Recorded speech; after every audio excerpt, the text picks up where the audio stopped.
Welcome to the banker lamp. Please enjoy the video. You start by powering down and disconnecting the battery to prevent motor engagement. Once done, sit the scooter on its stand or a stable block so the wheel is accessible. Use a 17mm wrench to loosen axle nuts while the tire is still slightly supporting the scooter. Then fully deflate the tube and remove any valve core to collapse the tire. Next, back off brake calipers or motor coupling if present, and remove the axle so the wheel can be extracted. You pry one bead of the old tire over the rim with tire levers, protecting the rim with tape to avoid scratches. Once one side is off, remove the inner tube and inspect the rim strip and bearings for damage.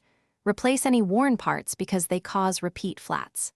Install the new tire by seating one bead, insert a partially inflated tube to avoid pinching, then work the second bead onto the rim. Make sure the valve is straight and the bead seats evenly before partial inflation.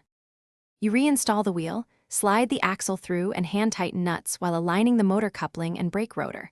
Once aligned, torque to the scooter's spec to avoid axle shift.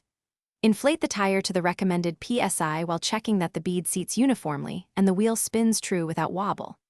After a cautious test ride, listen for rubbing or grinding.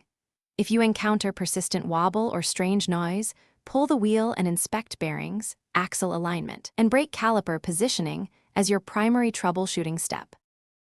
Thanks for watching. If this was helpful, leave a like and consider subscribing. See you next time.